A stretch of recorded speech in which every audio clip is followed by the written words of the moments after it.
Our Town by Thornton Wilder, a drama that has been performed more than any other play in the history of the American theater. Starring in alphabetical order, Ned Beatty, Barbara Bell Geddes, Robby Benson,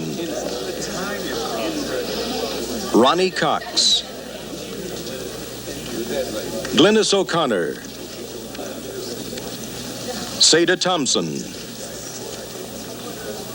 and Hal Holbrook as the stage manager.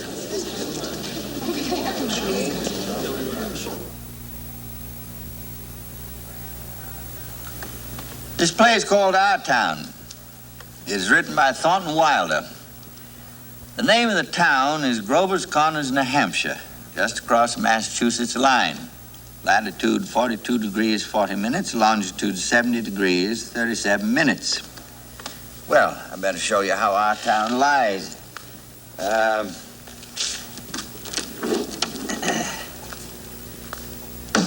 Up here is Main Street.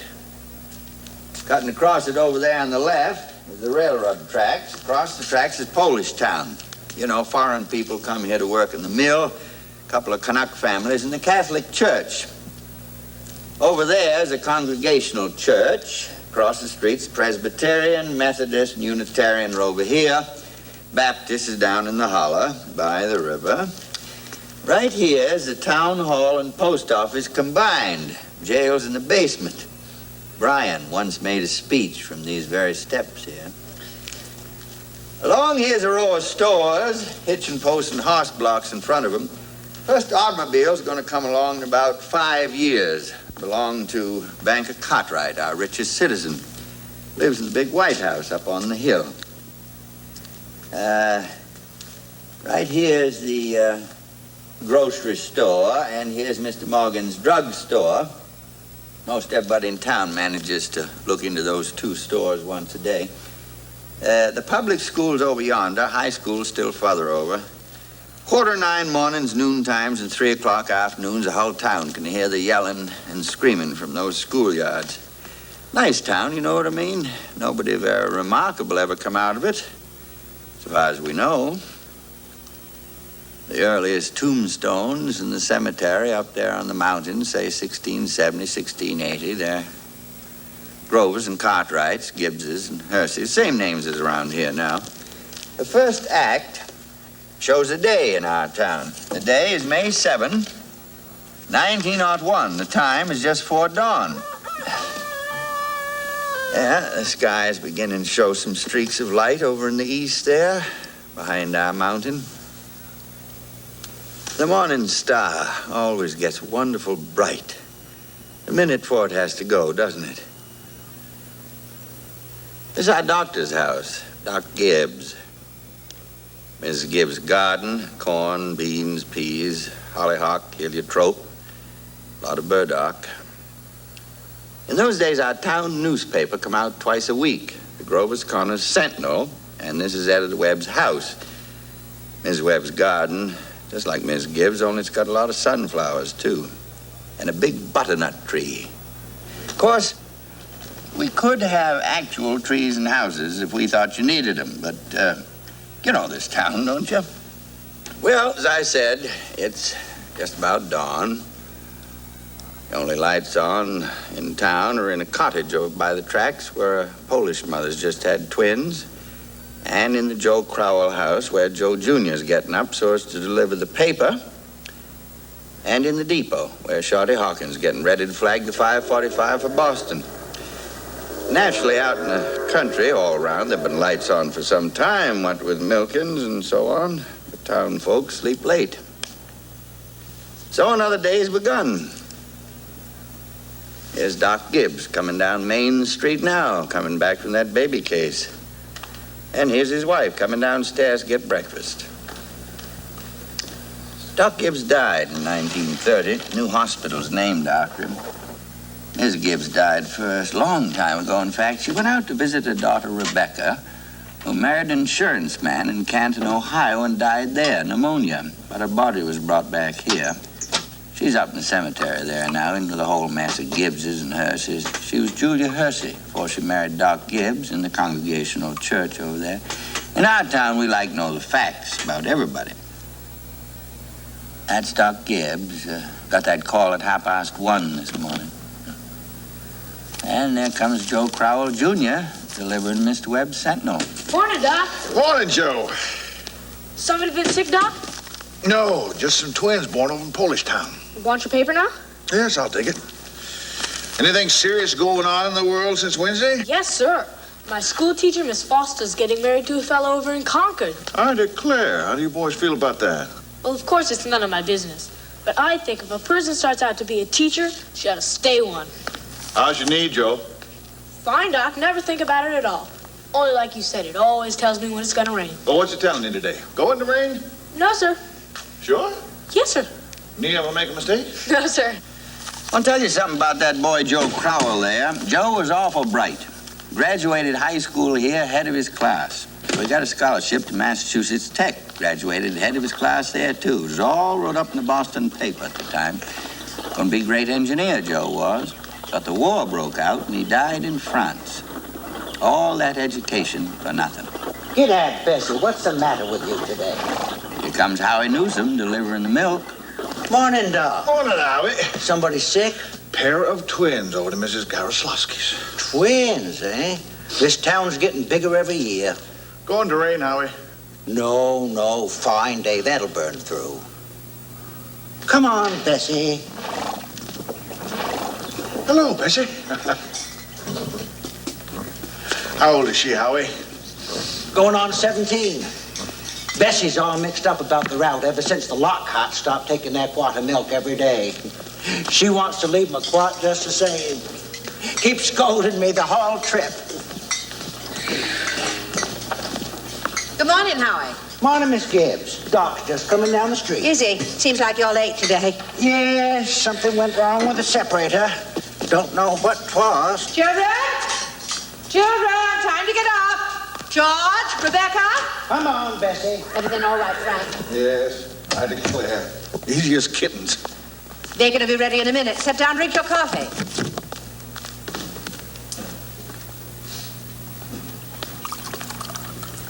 You can catch a couple of hours sleep this morning, can't you? Mrs. Wentworth's coming in 11. Guess I know what it's about, too.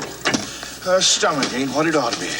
All told, you won't get more than 3 hours sleep. Frank Gibbs, I don't know what's going to become of you. I do wish I could get you to go away someplace and take a rest. I think it'd do you good.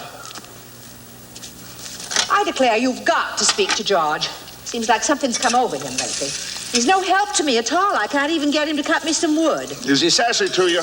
No, he just whines. All he thinks about's that baseball. George, Rebecca, you'll be late for school. George! George, look sharp. Yes, Bob. Don't you hear your mother calling you? Guess I'll go upstairs and get 40 winks. Emily, time to get up. Wally, 7 o'clock. As Miss Webb come downstairs to get her breakfast, too. Mama, Trish out there. Don't make a noise. Your father's been out all night and needs his sleep. I washed and ironed the blue gingham for you, special. Mama, I hate that dress. Oh, hush up with you. Mama, George is throwing stuff at me. I'll come up and slap the both of you. That's what I'll do. Wally, Emily, you'll be late for school.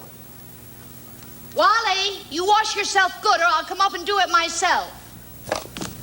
Every day I go to school just like a sick turkey. Now, Rebecca, you always look very nice. We got a factory in our town, hear it? Makes blankets. Cartwrights own it, and it brung them a fortune. Children, now I won't have it. Breakfast is just as good a meal as any other.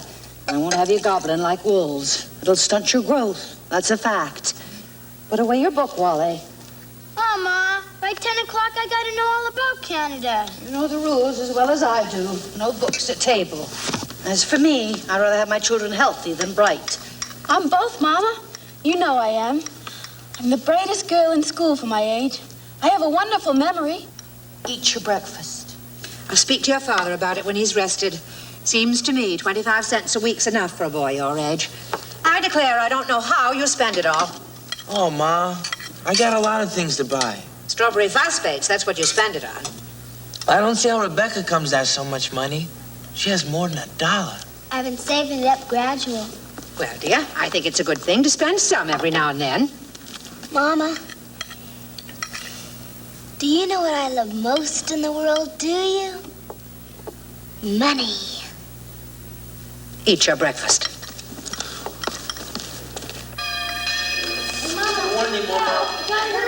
Tell Miss Foster I sent her my best congratulations. Can you remember that? You look real nice, Rebecca. Pick up your feet. Goodbye. Bye.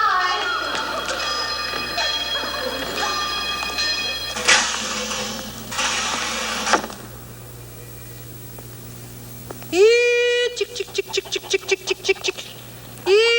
Chick, chick, chick, chick, chick, chick, chick, chick. No, go away, you. Chick, chick, chick, chick. What's the matter with you? Fight, fight, fight. That's all you do. You don't belong to me. Where'd you come from? Oh, don't be so scared. Nobody's going to hurt you. Come on in, Myrtle. How's your cold? Well, I still get that tickling feeling in my throat. I told Charles I didn't know as I'd go to choir practice tonight. Wouldn't be any use. Have you tried singing over your voice? Yes, but somehow I can't do that and stay on the key. While I rested myself, I thought I'd string some of these beans. Let me help you. Beans have been good this year. I've decided to put up 40 quarts if it kills me. My children say they hate them, but I notice they're able to get them down all winter. Now, Myrtle, there's something I've got to tell you, because if I don't tell somebody, I'll burst. Why, Julia Gibbs. Myrtle, did one of those second-hand furniture men from Boston come to see you last Friday? No. Well, he called on me. First, I thought he was a patient wanting to see Dr. Gibbs. Then he wormed his way into my parlor. And Myrtle Webb, he offered me $350 for Grandmother Wentworth's highboy as I'm sitting here. Why, Julia Gibbs. He did, that old thing. Why, it was so big, I didn't know where to put it. I almost gave it to Cousin Hester Wilcox. Well, you're going to take it, aren't you?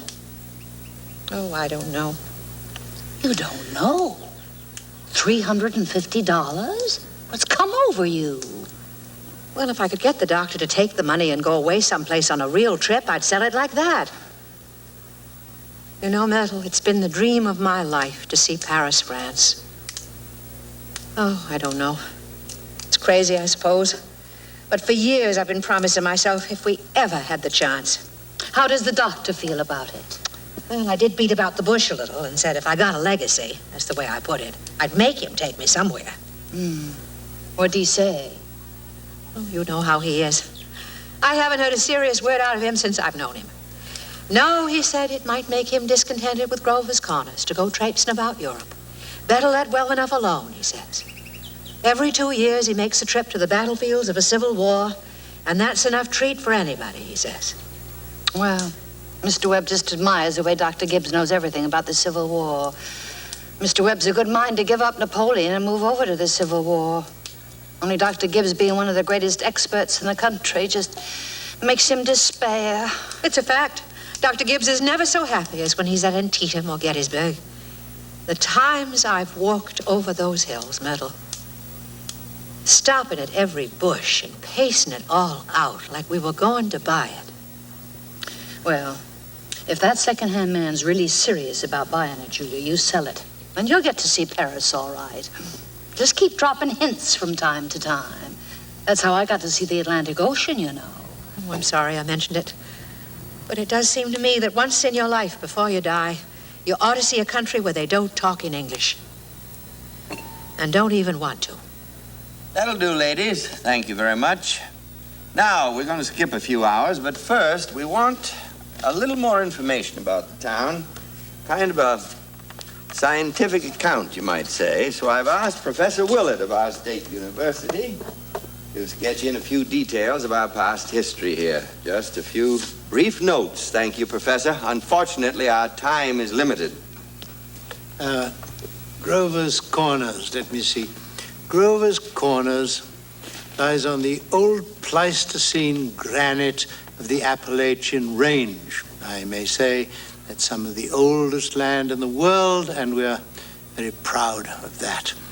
A shelf of Devonian basalt crosses it with vestiges of Mesozoic shale and some sandstone outcroppings, but all that is more recent, 200, 300 million years old. Some highly interesting fossils have been found, I may say unique fossils, 2 miles out of town in Silas Peckham's cow pasture. They can be seen at the museum in our university at any time, that is, at any reasonable time. Now, shall I read some of Professor Gruber's notes on the meteorological situation, the mean precipitation, etc.? I'm afraid we won't have time for that, Professor. We might have a few words on the history of man here. Yes. Anthropological data. Early Amerindian stock, Cotahatchee tribes, no evidence before the 10th century of this era, now entirely disappeared, possible traces in 3 families. Migration toward the end of the 17th century of English brachiocephalic blue-eyed stock for the most part. Since then, some Slav and Mediterranean. And the population, Professor Willard? The population within the town limits is 2,640. Just a moment. Professor Willard, Oh, yes, indeed. The population at the moment is 2,642. Thank you. The postal district brings in another 507, making a total of 3,149. Thank you. Mortality and birth rates constant by McPherson's gauge, 6.032. Thank you very much, Professor Willard. We're all very much obliged to you, I'm sure. Not at all, sir. Not at all. Now, the political and social report, Editor Webb. Mr. Webb? He'll be there in a minute. He just cut his hand while he was eating an apple. Oh, thank you, Miss Webb. Charles, everybody's waiting. Mr. Webb is publisher and editor of the Grover's Corners Sentinel. That's our local paper, you know. Mr. Webb? Mr. Webb.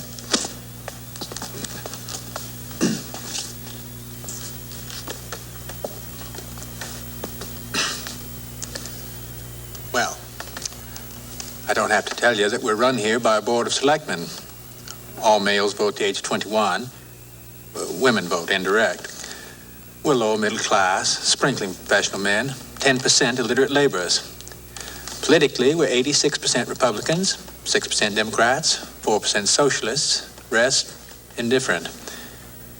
Religiously, we're 85% Protestants, 12% Catholics, rest indifferent. Have you any comments, Mr. Webb? Very ordinary town, if you ask me. Little better behaved than most. Probably a lot duller. But our young people here seem to like it well enough. 90% of them graduating from high school settle down right here to live, even when they've been away to college. Now, is there anyone out there who would like to ask Editor Webb anything about the town? Yes, I would. Is there much drinking in Grover's Corners? Well, ma'am, I wouldn't know what you'd call much. Saturday nights, the farmhands meet down there at Greeno's stable and holler some. We've got 1 or 2 town drunks, but they're always having remorses every time an evangelist comes to town. No, ma'am, I'd say liquor ain't a regular thing in home here. Except in the medicine chest. Not good for snake bites, you know. Always was. Is there no one in town aware of social injustice and industrial inequality? Oh, yes, everybody is. Something terrible. Seem like they spend most of the time talking about who's rich and who's poor. Well, then why don't they do something about it? Well, I don't know.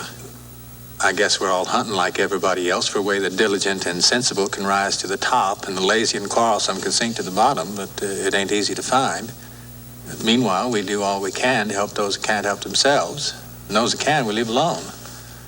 Are there any other questions? Oh, Mr. Webb, is there any culture or love of beauty in Grover's Corners? Well, ma'am, there ain't much. Not in the sense you mean. Well, come to think of it, there's some girls who play the piano at high school commencement. But they ain't happy about it. No, ma'am, there isn't much culture. But maybe this is the place to tell you that we've got a lot of pleasures of a kind here. We like the sun coming up over the mountain in the morning. And we all notice a good deal about the birds. We pay a lot of attention to them. And we watch the change of the seasons. Yeah, everybody knows about them. But those other things, you're right, ma'am, there ain't much. Robinson Crusoe, the Bible, Handel's Largo, we all know that.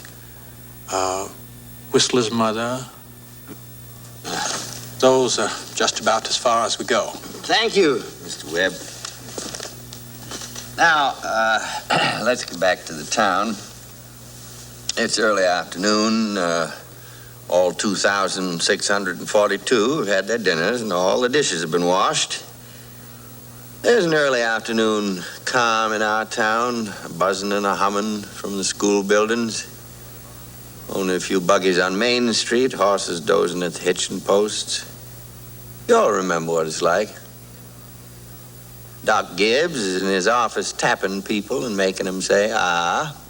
Mr. Webb is cutting his lawn. 1 man in 10 thinks it's privilege to push his own lawnmower. No, sir.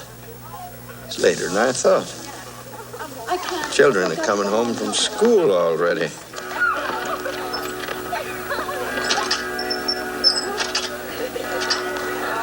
Emily, walk simply. Who do you think you are today? Papa, you're terrible. 1 minute you tell me to stand up straight, and the next minute you call me names. I just don't listen to you. Golly, I never got the kiss from such a great lady before.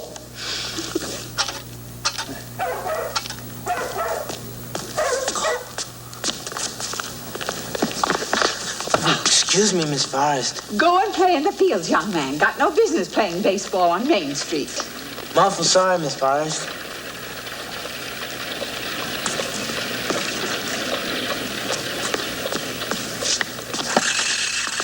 Hello, Emily. Hello. You made a fine speech in class. Well, I was really ready to make a speech about the Monroe Doctrine. But at the last minute, Miss Corcoran made me talk about the Louisiana Purchase instead. I worked an awful long time on both of them. Gee, it's funny, Emily. From my window up there, I can just see your headlights when you're doing your homework over in your room. Why, can you? You certainly do stick to it. I don't see how you can sit still that long. I guess you like school. Well, I always feel it's something I have to go through. Yeah. I don't mind it, really. It passes the time. Emily, what do you think? We might work out a kind of telegraph from your window to mine, and once in a while you could give me a kind of hint or two on one of those algebra problems. Oh, I don't mean the answers, Emily. Of course not. Just some little hint. Oh, I think hints are allowed. So, if you get stuck, George, you whistle to me, and I'll give you some hints. Emily, you're just naturally bright, I guess. Oh, I figure it's just the way a person's born. Yeah. But you see, I want to be a farmer. And my Uncle Luke says whenever I'm ready, I can come over and work on his farm. And if I'm any good, I can just gradually have it. You mean the house and everything? Yeah. Well, thanks. I better be getting out to the baseball field. Thanks for the talk. Good afternoon, Miss Webb. Afternoon, George.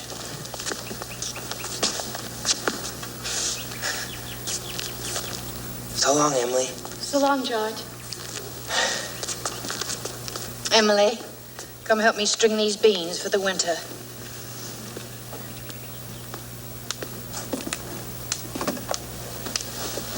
George Gibbs let himself have a real conversation, didn't he?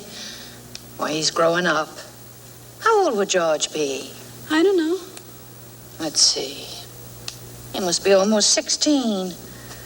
Mama, I made a speech in class today and I was very good. You must recite it to your father at supper. What was it about? The Louisiana Purchase. It was like silk off a spool. I'm going to make speeches all my life. Mama, are these big enough? Try and get them a little bigger if you can. Mama, will you answer me a question serious? Seriously, dear, not serious. Seriously, will you? Of course I will. Mama, am I good looking? Yes, of course you are. Both my children have got good features. I'd be ashamed if they hadn't. Mama, that's not what I mean. What I mean is, am I pretty? I already told you yes. And that's enough of that. You have a nice, young, pretty face. I never heard of such foolishness. Mama, you never tell us the truth about anything. I am telling you the truth. Mama, were you pretty? Yes, I was, if I do say it. I was the prettiest girl in town next to Mamie Cartwright. Mama, you gotta say something about me. Am I pretty enough to get anybody? To get people interested in me? Emily, you make me tired. Now stop it. You're pretty enough for all normal purposes. Come along now and bring that bowl with you. Mama, you're no help at all. We'll have to interrupt again here. Thank you, Ms. Webb. Thank you, Emily. There are some more things we want to explore about this town. The Cartwright interests have just begun building a new bank in Grover's Corners. Had to go to Vermont for the marble, sorry to say. And, they've asked a friend of mine what they should put in the cornerstone for people to dig up 1,000 years from now. Of course, they put in a copy of the New York Times and a copy of Mr. Webb's Sentinel. We're kind of interested in this because some scientific fellas have found a way of painting all that reading matter with a kind of glue, a silicate glue that'll make it keep 1,000, 2,000 years. We're putting in a Bible and the Constitution of the United States and a copy of William Shakespeare's plays. What do you say, folks? What do you think? You know, Babylon once had 2 million people in it, and all we know about them is the names of the kings and some copies of wheat contracts and contracts for the sale of slaves. And yet every night, all those families sat down to supper, and the father came home from his work, and the smoke went up the chimney, same as here. And even in Greece and Rome, all we know about the real life of the people is what we can piece together out of the joking poems and the comedies they wrote for the theater back then. So I'm going to have a copy of this play put in the cornerstone. And people 1,000 years from now will know a few simple facts about us. More than the Treaty of Versailles and the Lindbergh flight, you see what I mean? So people 1,000 years from now, this is the way we were. In the provinces north of New York, at the beginning of the 20th century, this is the way we were. In our growing up, and in our marrying, and in our living, and in our dying. Now, we'll get on with our day in Grover's Corners. Good deal of time's gone by. It's evening. You can hear choir practice going on in the Congregational Church. The children are at home doing their schoolwork. The day's running down like a tired clock.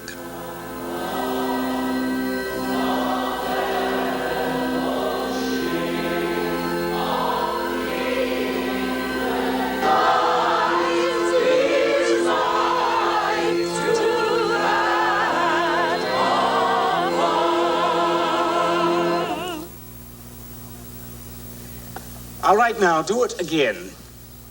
And remember, ladies, music come into the world to give pleasure.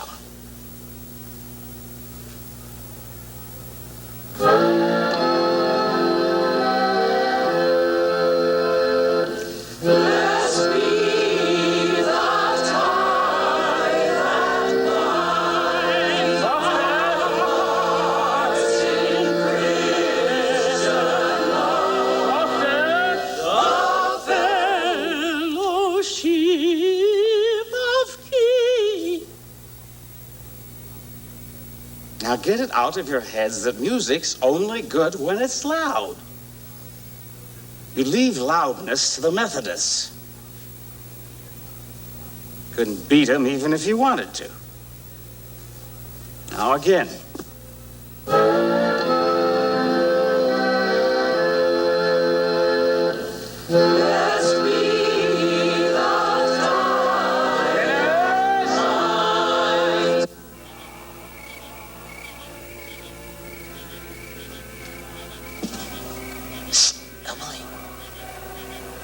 Emily? Hello. Hello? I can't work at all. Moonlight's so terrible. Emily, did you get the third problem? Which?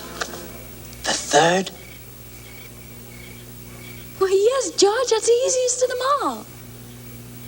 I don't see it. Emily, can you give me a hint? I'll tell you one thing. The answer's in yards. Yards? How do you mean? In square yards. Oh, in square yards. Yes, George. Don't you see? Yeah. In square yards of wallpaper. Wallpaper? Oh, I see. Thanks a lot, Emily. You're welcome. My, isn't the moonlight terrible? And choir practice going on? Think if you hold your breath, you can hear the train all the way to Kentucky. Hear it? What do you know? Well, guess I'd better go back and try to work. Good night, Emily. And thanks. Night, George.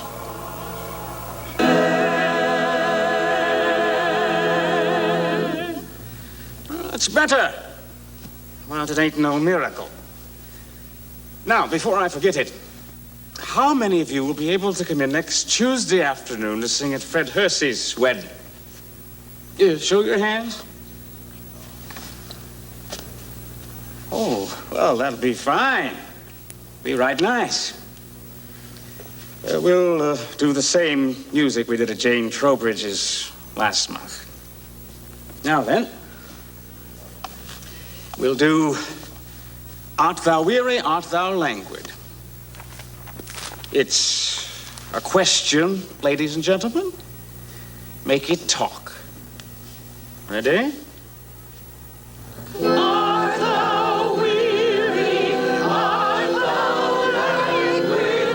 Art thou sore distressed?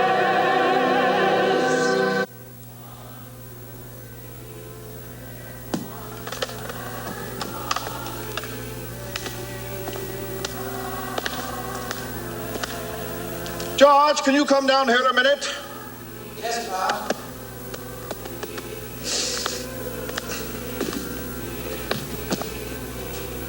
Now make yourself comfortable, George. I'll only keep you a minute.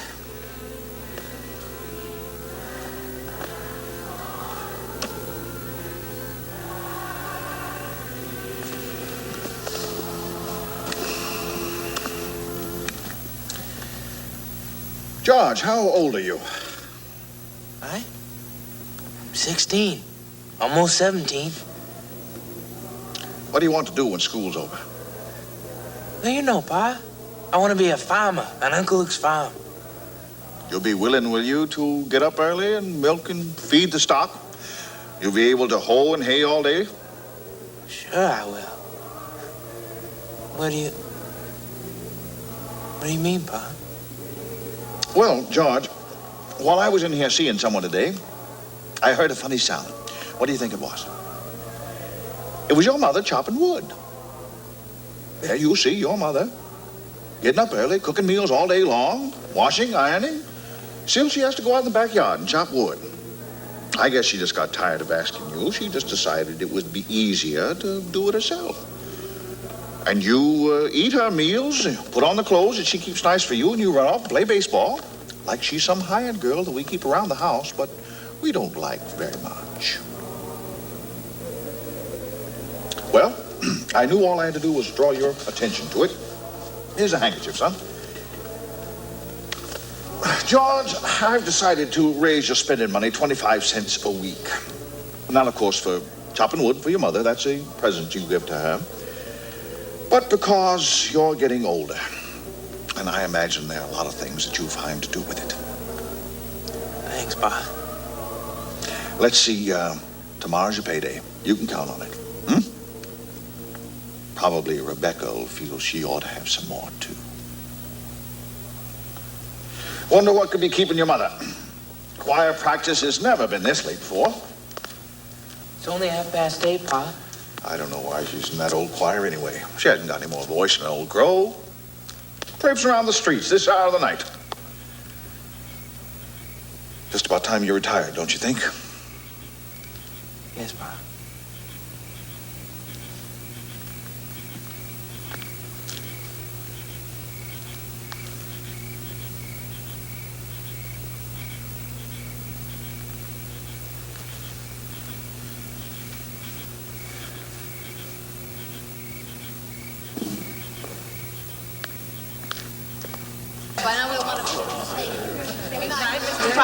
Yes, fine. Good night.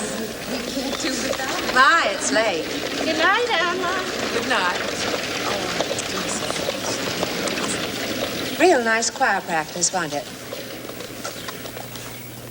Myrtle Webb, look at that moon, will you? Potato weather for sure. Naturally, I didn't want to say a word about it in front of those others. But now we're alone. Really, it's the worst scandal ever was in this town. What? Simon Stimson. Now, Luella. But, Julia, to have organist of a church drink and drunk year after year. You know he was drunk tonight. Now, Luella, we all know about Mr. Stimson, and we all know about the troubles he's been through, and Dr. Ferguson knows too. And if Dr. Ferguson keeps him on there in his job, the only thing the rest of us can do is just not to notice it. Not to notice it, but it's getting worse. No, it isn't, Luella. It's getting better. I've been in that choir twice as long as you have. Doesn't happen anywhere near so often. I hate to go to bed on a night like this. Better hurry. Those children will be sitting up till all hours. Good night, Luella. Good night, Myrtle. Julia. Good night, Myrtle.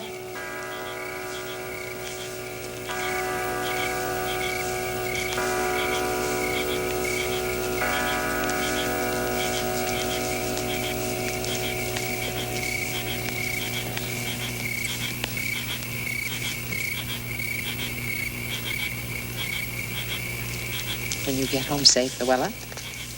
It's as bright as day.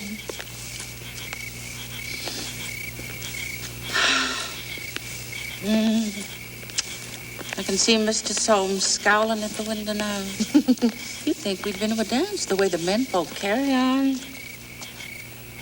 Good night, Julia. Good night, Luella. See you on Sunday. See you then. Well, we had a real good time. You're late enough. Why, Frank, it ain't any later than usual. And you stopping at the corner to gossip with a lot of hens. Oh, don't be so grouchy. Come out and smell the heliotrope in the moonlight.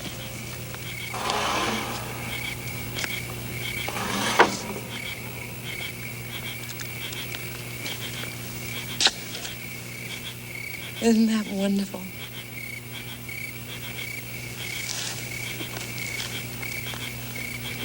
What did you do all the time I was away?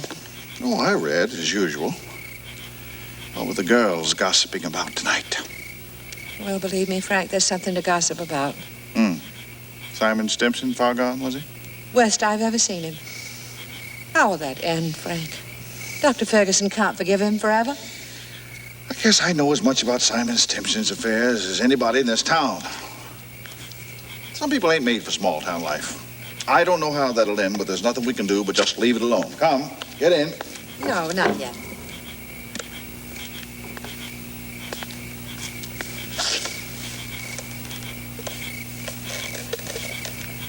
Frank, I'm worried about you. What are you worried about? I think it's my duty to make plans for you to get a real rest and change. And if I get that legacy, I'm going to insist on it. Now, Julia, there's no sense in going over that again. Frank, you're just unreasonable. Come on, Julia. It's getting late. First thing you know, you catch cold. Gave George a piece of my mind tonight. Reckon you'll have your wood chopped for a while anyway. No, start getting upstairs. Here, there's always so many things to pick up, seems like. You know, Frank, Mrs. Fairchild always locks her front door every night. All those people up that part of town do. They're getting cityfied. That's the trouble with them. They've got nothing fit to burgle, and everybody knows it.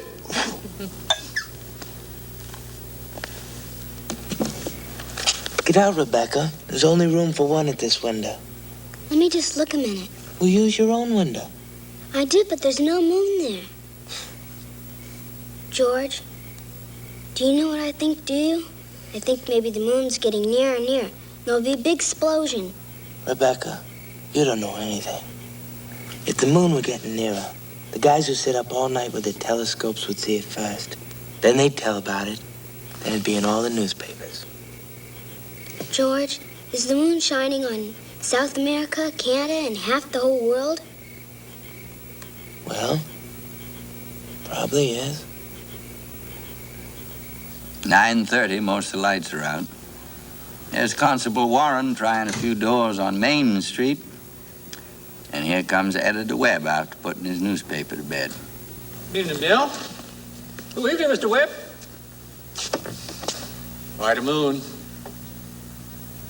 Yeah? All quiet tonight? Well, Simon Stimpson's rolling around a little. I just saw his wife moving out to hunt for him, so I looked the other way. There he is now. Good evening, Simon. Town seems to have settled down for the night pretty well.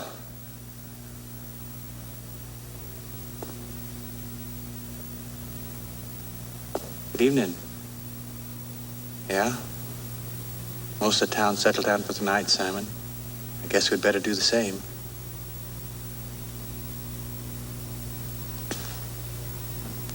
Can I walk a ways with you?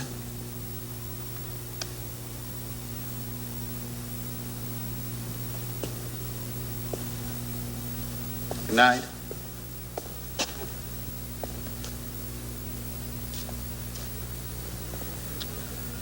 How that's going to end, Mr. Webb? Well, he's seen a peck of trouble. One thing after another. Oh, Bill, if you see my boy smoking cigarettes, give him a word, will you? He thinks a lot of you, Bill. Don't think he smokes no cigarettes, Mr. Webb. At least he's not more than 2 or 3 a year. I hope not. Well, good night, Bill. Good night, Mr. Webb.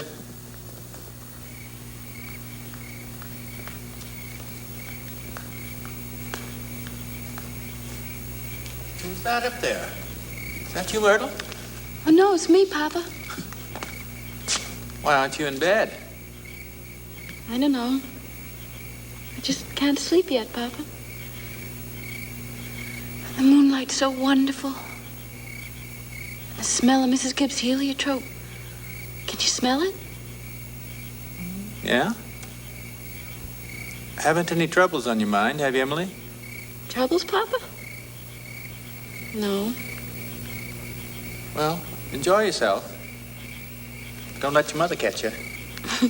Good night, Emily. Night, Papa.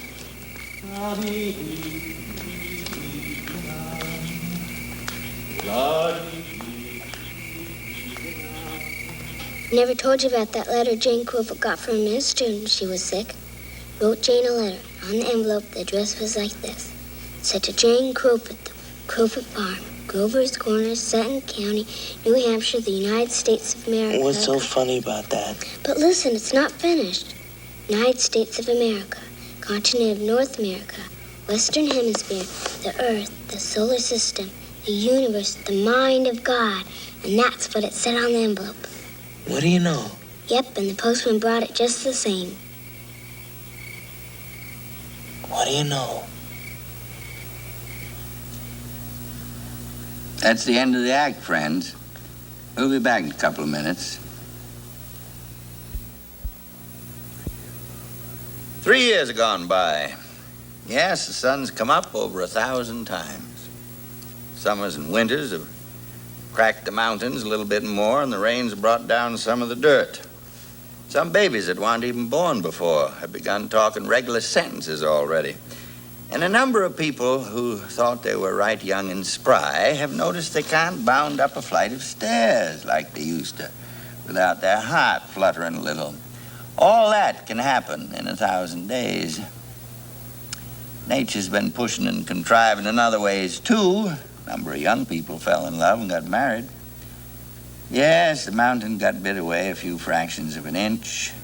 Millions of gallons of water went by the mill, and here and there, a new home was set up under a roof. Almost everybody in the world gets married. You know what I mean? In our town, there aren't hardly any exceptions. Most everybody climbs into their graves married. The first act was called The Daily Life. This act is called Love and Marriage. There's another act coming after this. I reckon you can guess what that's about. So it's 3 years later. It's 1904. It's July 7th, just after high school commencement. That's the time most of our young people jump up and get married. As soon as they've passed their last examinations in solid geometry and Cicero's orations, looks like they suddenly feel themselves fit to be married. It's early morning, only this time it's been raining. It's been pouring and thundering. Miss Gibbs' garden and Mrs. Webb's drenched. All those bean poles and pea vines drenched. All yesterday over there on Main Street, the rain looked like curtains being blown along. It may start again any minute. There. You can hear the 5:45 for Boston. And there's Miss Gibbs and Miss Webb come down to make breakfast, just as though it were an ordinary day. I don't have to point out to the women in my audience that those ladies they see before them, both those ladies, cook 3 meals a day. One of them for 20 years and the other for 40, and no summer vacation. They brought up 2 children apiece, washed, cleaned the house, and never a nervous breakdown. Never thought themselves hard used either. It's like what one of those Middle West poets say. You've got to love life to have life. And you got to have life to love life. It's what they call a vicious circle.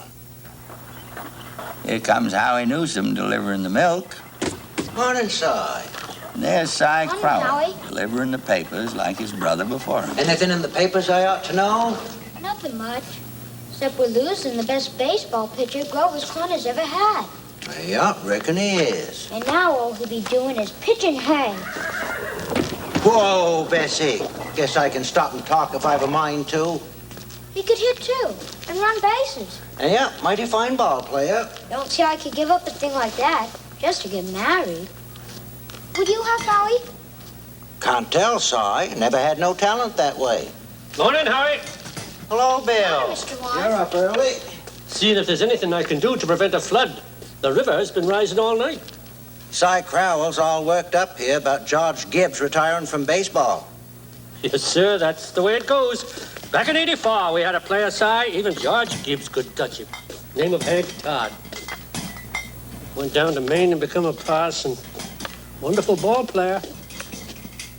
Howie, how does the weather look to you? Oh, tain't bad. Think maybe it'll clear up for good.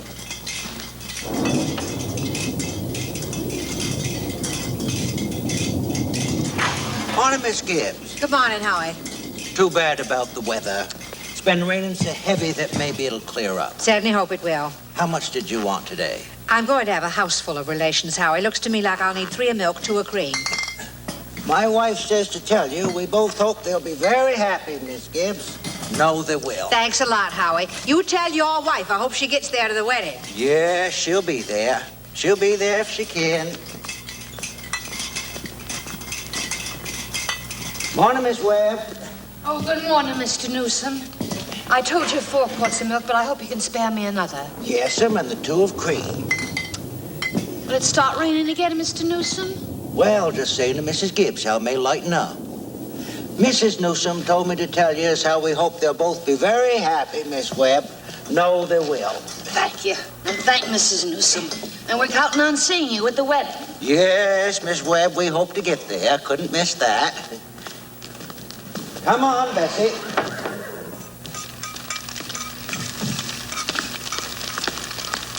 Well, Ma, the day has come. You're losing one of your chicks. Frank Gibbs, don't you say another word. I feel like crying every minute. Sit down and drink your coffee. The groom is up shaving himself. Only they ain't an awful lot to shave. He's just whistling and singing like he's glad to leave us. Every now and then he says, I do, to the mirror, but it don't sound convincing to me. I declare I don't know how they'll get along. I've arranged his clothes and seen to it he's put warm things on. Oh, Frank, they're too young. Emily won't think of such things. He'll catch his death of cold within a week.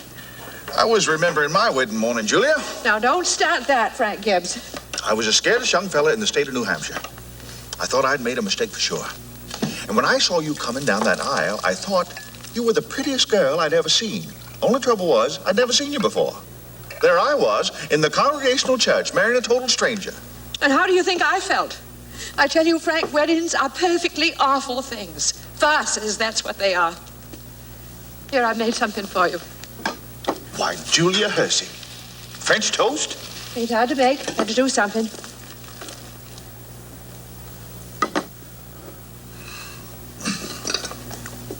Did you hear Rebecca stirring around upstairs? No, only day of the year Rebecca hasn't been managing everybody's business up there. She's hiding in her room. I got the impression she's crying. Oh, Lord's sakes, this has got to stop. Rebecca? Rebecca, come get your breakfast. Good morning, everybody. Only 5 more hours to live. George Gibbs, where are you going? Just stepping across the grass to see my gal. Now, George, put on your overshoes. It's raining torrents. You don't go out of his house without you're prepared for it. Oh, Ma, it's just a step. You'll catch your death of cold and cough all through the service. George, do as your mother tells you. From tomorrow on, you can kill yourself in all weathers. While you're in my house, you'll live wisely. Thank you. Maybe Mrs. Webb isn't used to callers at 7 in the morning. Here, take a cup of coffee, thanks. Be back in a minute.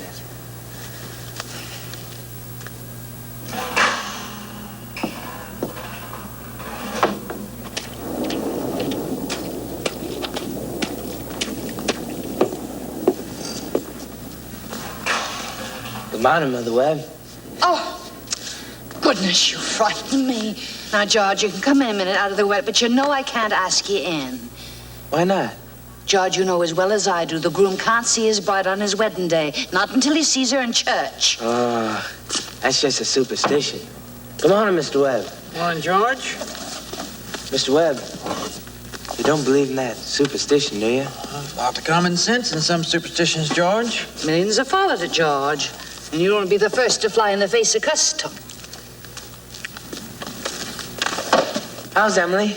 She hasn't waked up yet. Haven't heard a sound out of her. Emily's asleep? No wonder. We're up till all hours sewing and packing. I tell you what I'll do, George. You sit down here a minute with Mr. Webb and drink this cup of coffee. And I'll go upstairs and see she doesn't come down and surprise you.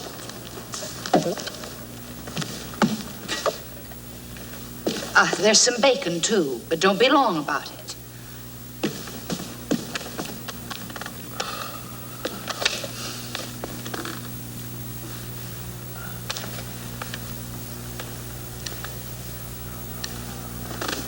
Well, George, how are you? I'm fine. I'm fine. Mr. Webb, what sense could there be in a superstition like that? Well, you see, on a wedding morning, a girl's head's apt to be full of clothes, one thing and another. Don't you think that's probably it? Yes. I never thought of that. Girls have to be mighty nervous on a wedding day. I wish a fella could get married without all that marching up and down. Every man ever lives felt that way about it, George. It hasn't been any use. It's the women folk who built up weddings, my boy. Man looks pretty small at a wedding All those good women standing shoulder to shoulder, making sure the knot's tied in a mighty public way.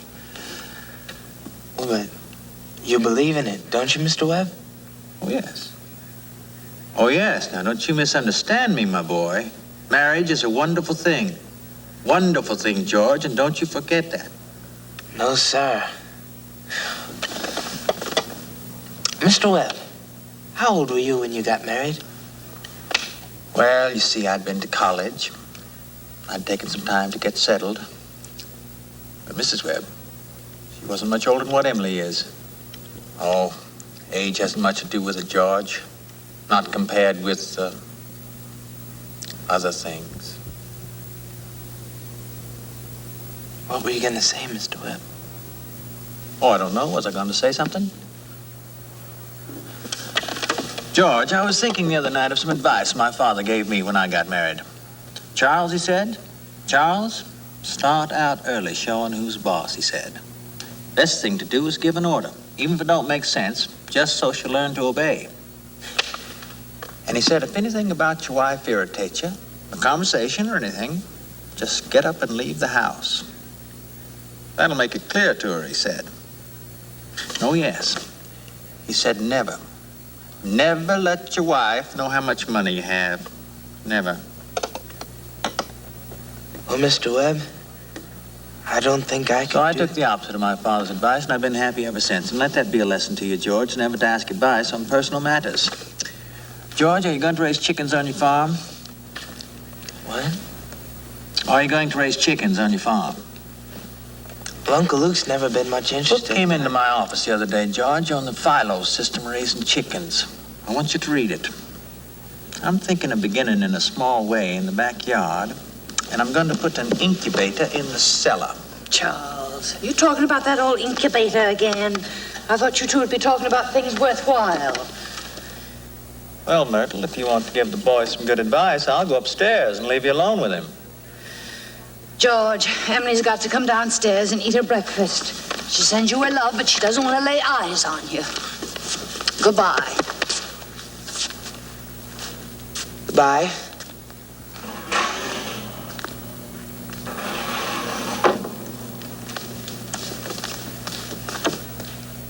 Myrtle, I guess you don't know about that older superstition. Well, what do you mean, Charles? Since the cavemen. No bridegroom should see his father-in-law on the day of the wedding, or near it. I remember that.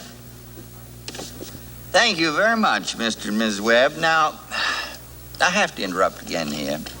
You see, we want to know how all this began. This wedding, this plan to spend a lifetime together. I'm awfully interested in how big things like that begin. You know how it is. You're 21 or 22, you make some decisions and wish. You're 70. You've been a lawyer for 50 years, and that white-haired lady at your side's eaten over 50,000 meals with you. How do such things begin? George and Emily are going to show you now the conversation they had when they first knew that, as the saying goes, they were meant for one another. But before they do it, I want you to try and remember what it was like to have been very young. And particularly the days when you were first in love. When you were like a person sleepwalking, and you didn't quite see the street you were in, and you didn't quite hear everything that was said to you. You were just a little bit crazy. Will you remember that, please? Now, they're going to be coming out of school at 3 o'clock. George has just been elected president of the junior class. And as it's June, that means he'll be president of the senior class all next year. And Emily has just been elected secretary and treasurer. I don't have to tell you how important that is. Yeah. There they are, coming down Main Street now. Come over tonight and do Latin. Isn't that, Cicero, the worst thing? It's awful. Tell your mother you have to. I'll try. Goodbye. Bye. Bye, Helen. Bye, Fred.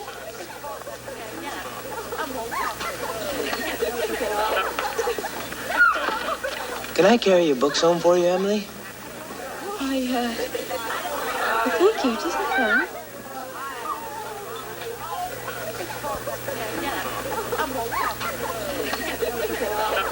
Oh, excuse me 1 minute, Emily. Say, Bob, if I'm a little late, start practice anyway. And give Herb some long high ones. Bye, Lizzie. Goodbye, Lizzie.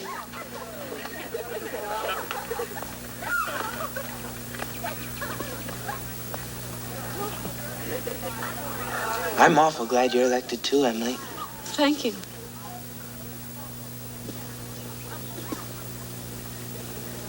Emily, why are you mad at me?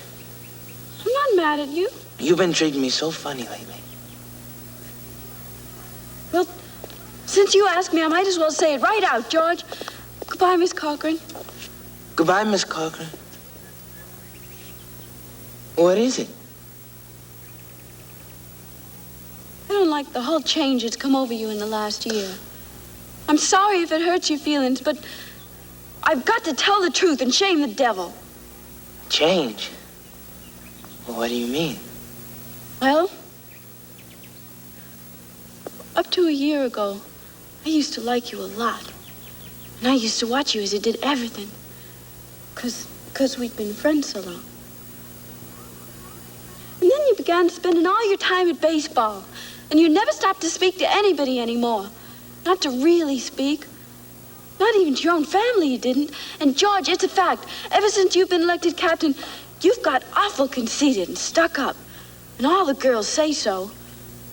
They may not say so to your face, but that's what they say about you behind your back. And it hurts me to hear them say it. But, well, I've got to agree with them a little. And I'm sorry if it hurts your feelings, but I can't be sorry I said it. Well, I'm glad you said it, Emily. I never thought such a thing was happening to me. I guess it's hard for a fella not to have faults creep into his character. I always expect a man to be perfect. I think he should be. Oh, I don't think it's possible to be perfect, Emily. Well, my father is. As far as I can see, your father is. There's no reason on earth why you shouldn't be, too. Well, I feel it's the other way around. That men aren't naturally good. But girls are. Well, you might as well know right now that I'm not perfect. It's not as easy for a girl to be perfect as a man. We girls are we're more nervous.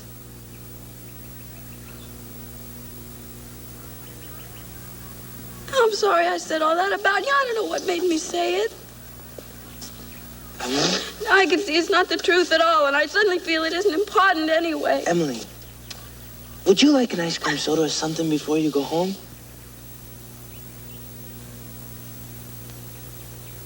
Thank you. I would.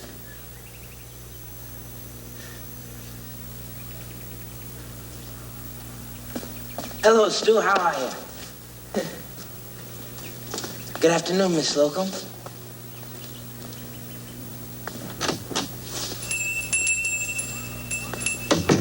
Hello, George.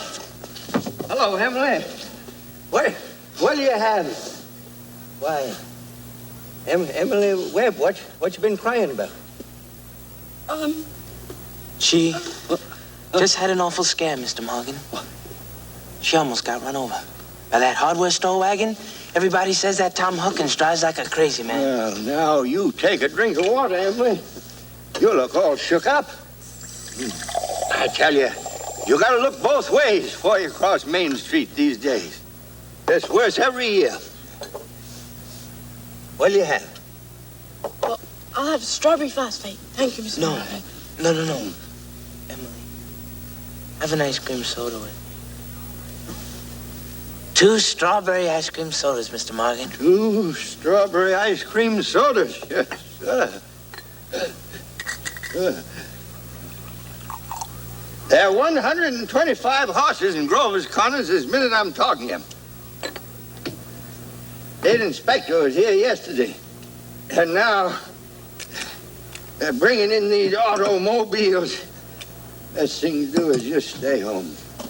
Why, I can remember when a dog could go to sleep right in the middle of Main Street and nothing come along to disturb him. Hey, Enjoy 'em. Yes, Miss Alice, what can I do? So expensive. No. Don't you think of that, Emily. We're celebrating our election.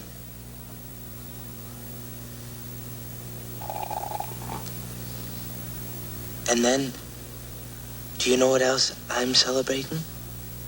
No. I'm celebrating because I've got a friend who tells me all the things that ought to be told me. George, please don't think of that. I don't know why I said it. It's not true. No, Emily. You stick to it. I'm glad you spoke to me like you did. But you'll see, I'm going to change so quick. You bet I'm going to change. And Emily, I want to ask you a favor. What? Emily, if I go away to State Agricultural College next year, will you write me a letter every once in a while? Certainly will. I certainly will, George.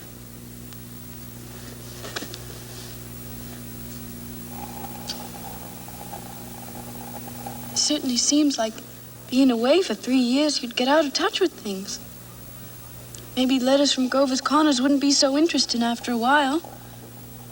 Grover's Corners isn't a very important place when you think of all of New Hampshire. I think it's a very nice town. The day wouldn't come when I wouldn't want to know everything that's happening here. And I know that's true, Emily. I'll try to make my letters interesting.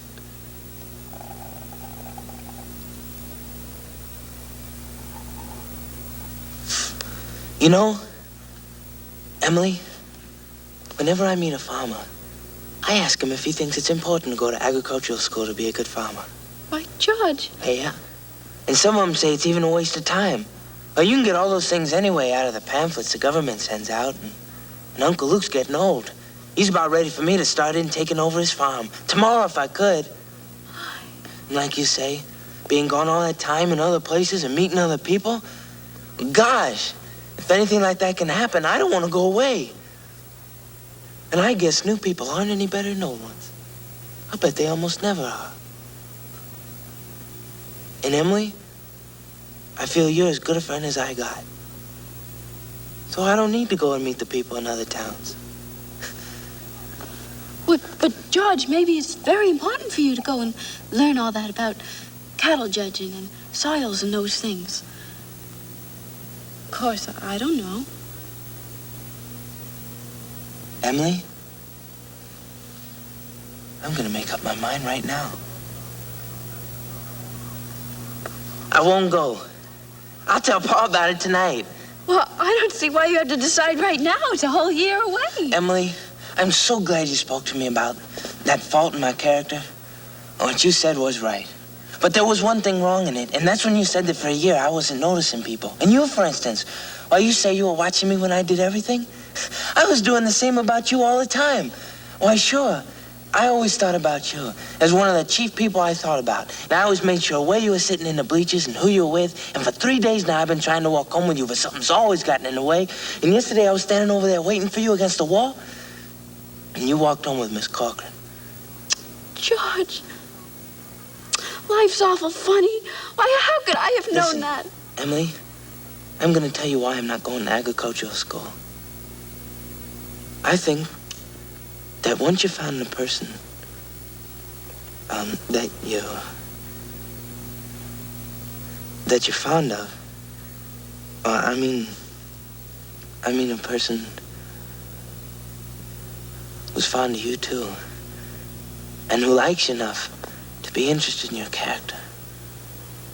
Oh, I think that's just as important as college is, and even more so. That's what I think. I think it's awfully important, too. Emily? Yes, George? Emily, if I do improve and make a big change, would you be? Or could you be? I am now. I always have been.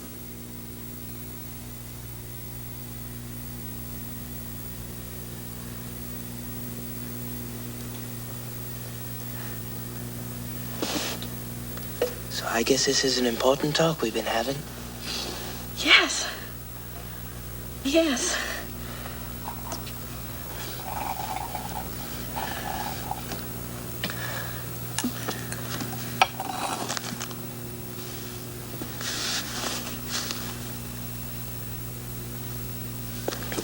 Emily, wait a minute, and I'll walk you home.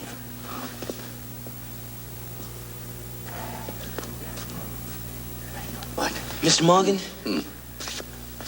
I'm gonna have to go home and get the money to pay you for this, but it'll only take me a minute. What's that? George Gibbs, you mean to tell me? Yes, but I had reasons, Mr. Morgan. Look, here's my gold watch to keep till I come back. That's all right. Keep your watch. I'll trust you, George. I'll be back in 5 minutes. I'll trust you 10 years, not a day over.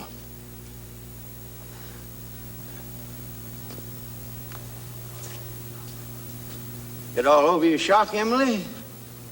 Yes. Thank you, Mr. Morgan. It was nothing.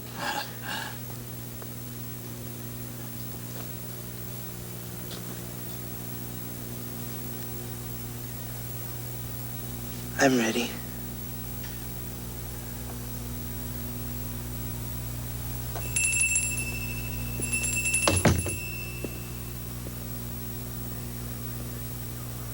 Thank you, Emily. Thank you, George. Now, before we go on to the wedding, there are still some more things we ought to know about this marriage.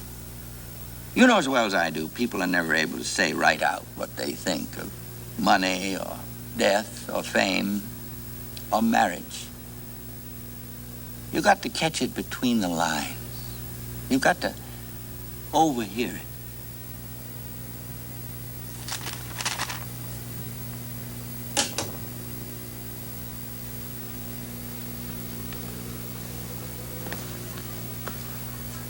Rebecca, it's time you turned out your light and went to sleep. George, you better get some sleep, too. Ma, I haven't finished my English. All right, I'll give you 10 more minutes. If you haven't finished by then, you'll just have to fail the course and be a disgrace to your father and me. George, what are you doing? I'm doing history.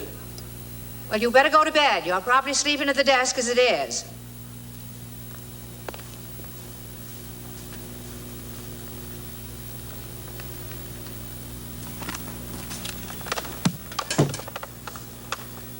I had a long talk with the boy today.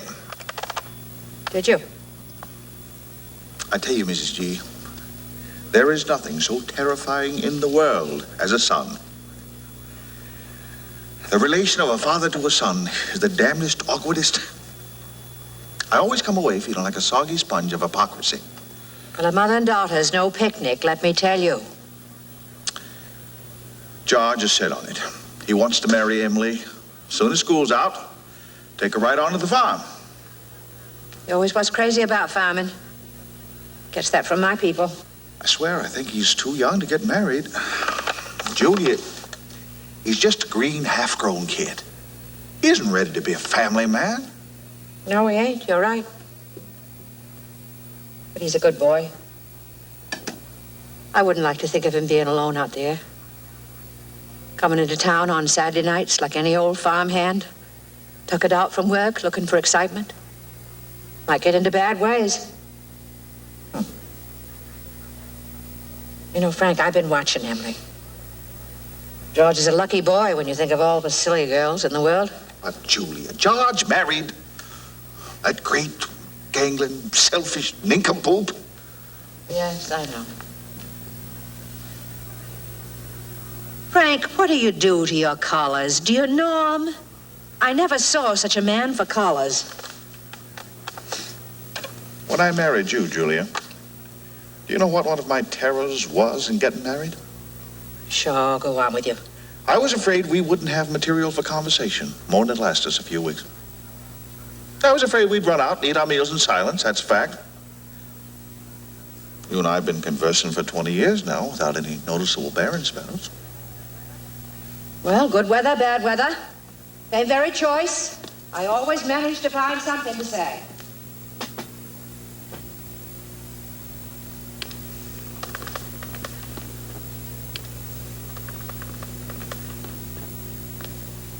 What do you think? What do you think, Julia? Shall we tell the boy he can go ahead and get married? Seems like it's up to us to decide. Myrtle and Charles Webb are willing. They think it's a good idea to throw the young people into the sea, let them sink or swim as soon as they're ready. Here it is. Almost April. I'll go up and say a word to him before he goes to bed. You're sure, Julia?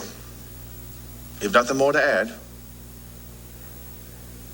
I don't know what to say. Seems like it's too much to ask a big outdoor boy like that to go and get shut up in classrooms for 3 years. Once he's on the farm, he might as well have a companion, seeing he's found a fine girl like Emily. People are meant to live 2 by 2 in this world. Yes, Frank, go up and tell him it's all right. Wait a minute. Wait a minute.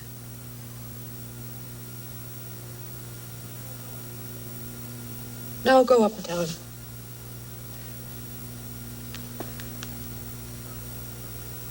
Why did you stop then, Julia? Oh, you know. I thought of all those times we went through in the first years when George and Rebecca were babies. You walking up and down with them at 3 a.m. The whooping cough. The time George fell off the porch. It's wonderful how one forgets one's troubles like that. Yes, Frank. Go upstairs and tell him it's worth it. Yes, they'll have lots of troubles. Let them. It's none of our business. Everybody's got a right to his own trouble. You ought to be present, Julie, at an important occasion like that. I'll call him. George! Oh, George! Yes, Pa? Can you come down a minute? Your mother and I'd like to speak to you. Yeah, sure. Lord, what a fool I am. I'm trembling all over. There's nothing to tremble about.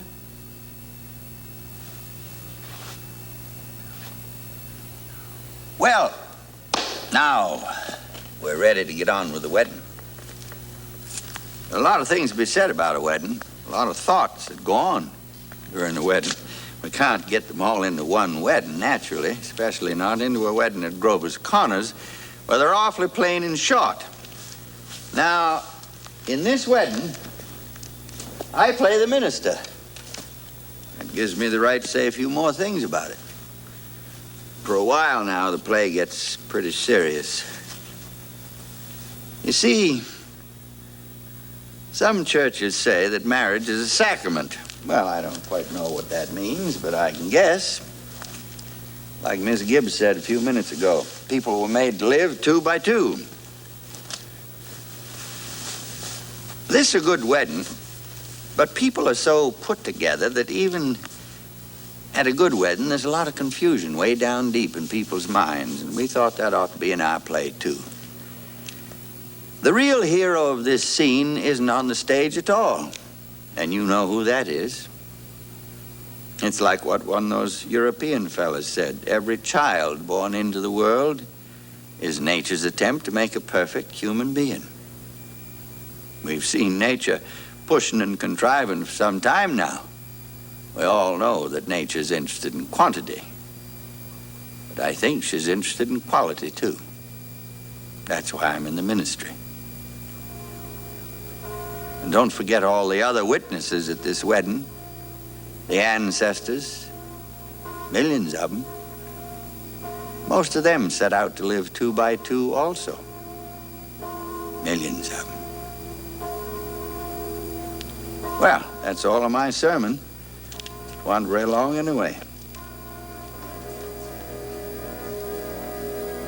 There's George. George, look at you, all dressed up like that. If you have any trouble, George, call us. We know what to do. Yeah, don't look too innocent, George. We know what to do. All right, that'll do. That's enough of that. Hey, take it easy, George. Don't disgrace the team, big boy. Yeah, don't let us down, George. Used to be an awful lot of that sort of thing in the old days, Rome and later. We're more civilized now, so they say.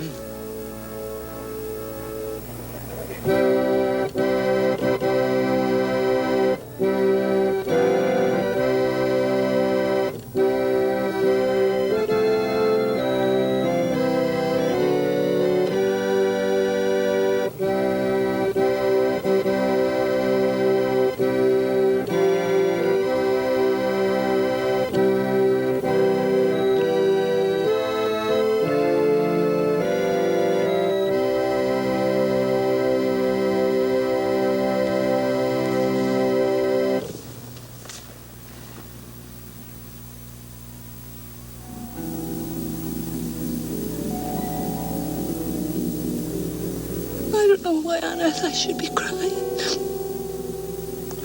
I suppose there's nothing to cry about. It came over me at breakfast this morning.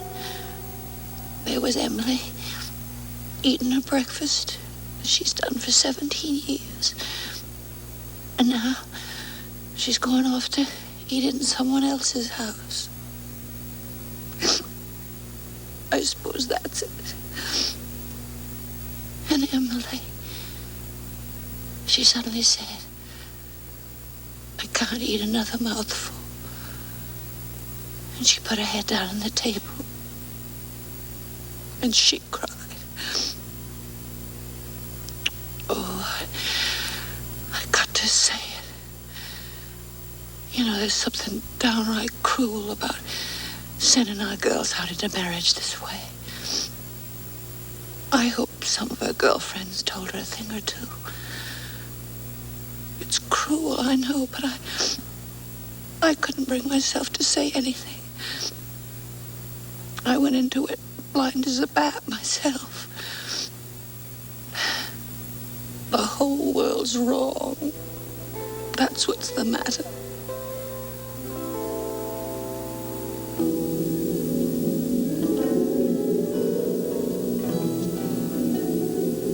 I wish I were back at school. I don't want to get married. George, what's the matter? I don't want to grow old. Why's everybody pushing me so? What, George, you wanted it. Why do I have to get married at all? Now listen, Ma, for the last time No, you're a man now. Listen, Ma, you never listen to me. All I want to do is be If anyone should about... hear you, now stop. I'm ashamed of you. What's the matter? I've been dreaming. Where's Emily? Gracious, you gave me such a turn. Cheer up, Ma. What are you looking so funny for? Cheer up, I'm getting married. Let me catch my breath a minute. Now, Ma, you save Thursday nights. Emily and I are coming over for dinner every Thursday night. You'll see. Ma, what are you crying for?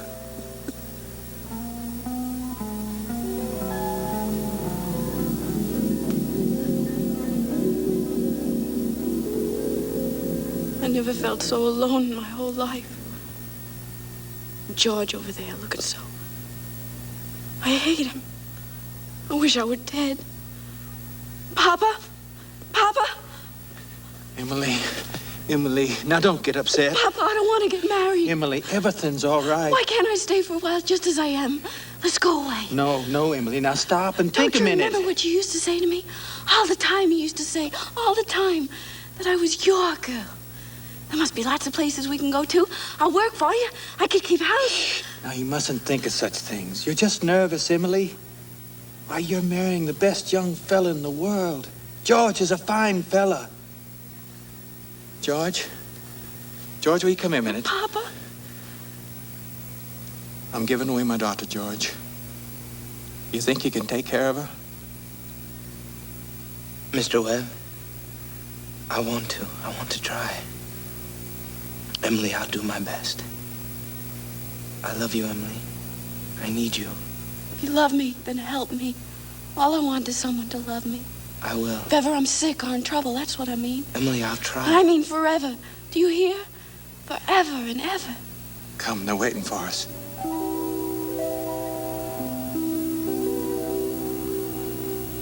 You, George, take this woman, Emily, be your Perfectly lovely wedding. wife. Loveliest wedding I ever saw. Women do love a good wedding, don't you? Doesn't she make a lovely bride? To love and to cherish till death do you part. I do. Do you, Emily, take this man, George? Don't know when I've seen such a lovely wedding, but I always cry. Don't know why it is, but I always cry. I just like to see young people happy, don't you? I do.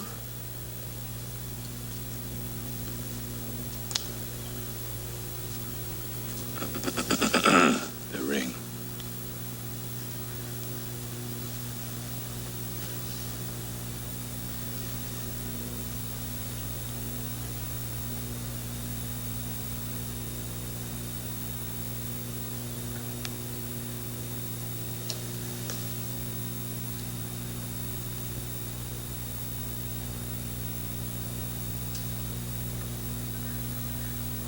I've married 200 couples in my day. Do I believe in it? I don't know. I suppose I do.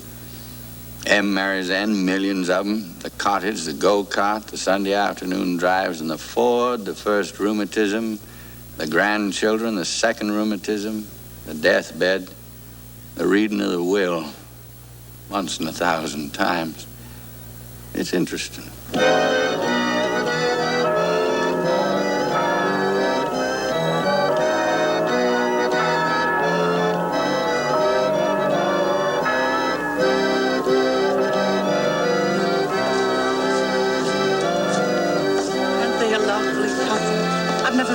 Such a nice wedding.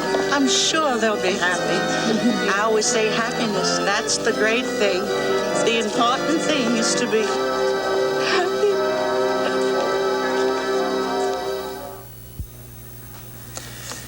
This time, 9 years have gone by, friends. Summer, 1913. Gradual changes in Grover's Corners. Horses getting rarer, farmers coming into town in Fords. Chief difference is in the young people, far as I can see. They want to go to the moving pictures all the time. Want to wear clothes like the sea there. Want to be cityfied. Everybody locks the house doors now at night. Ain't been any burglars in town yet, but everybody's heard about them. You'd be surprised, though, on the whole. Things don't change much around here. Now, here's a part of our town you haven't seen yet. Smarter ones have already guessed where we are. Certainly is a beautiful place. A hilltop. Windy hilltop, lots of sky, lots of clouds. Often lots of sun and moon and stars. You come up here on a fine afternoon, you can see range on range of hills. Awful blue they are. Up there by Lake Sunapee and Lake Winnipesaukee. And way up, if you've got a glass, you can see the White Mountains and Mount Washington, where North Conway and Conway is. And of course, our favorite mountain, Mount Monadnock's right here. All these towns that lie around it, Jaffrey and East Jaffrey and Peterborough, Dublin. And there, quite a ways down, is Grover's Corners. Yeah, beautiful spot up here. Mountain laurel and lilacs. I often wonder why people like to be buried in Woodlawn in Brooklyn when they might pass the same time up here in New Hampshire. Over there are the old stones, 1670, 1680, strong-minded people that came a long way to be independent. Some people walk around there laughing at the funny words on the tombstones that don't do any harm.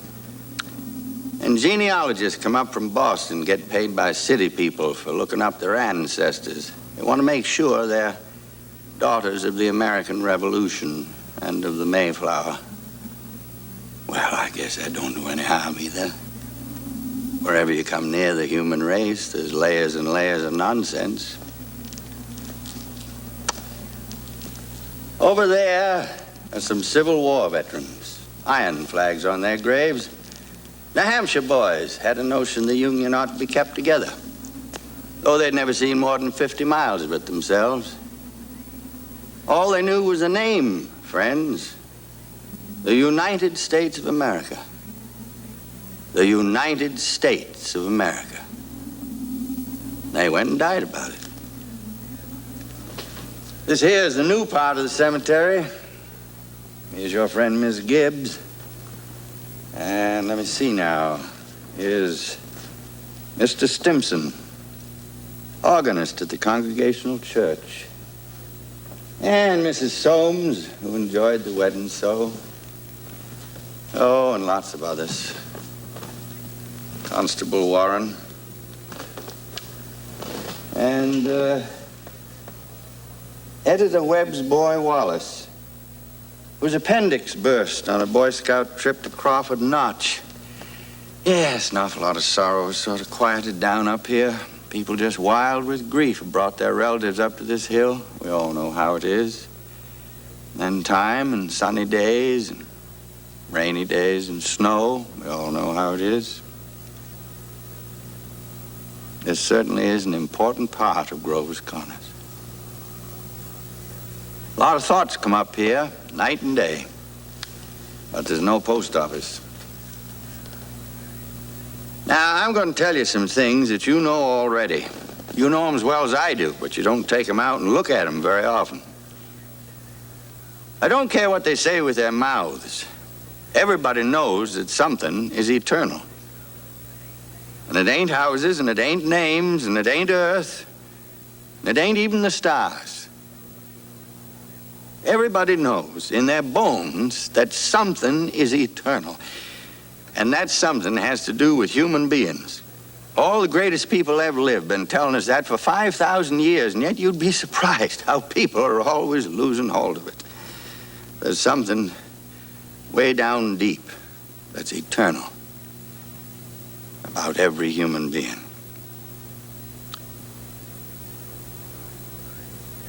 You know as well as I do, the dead don't stay interested in us living people for very long.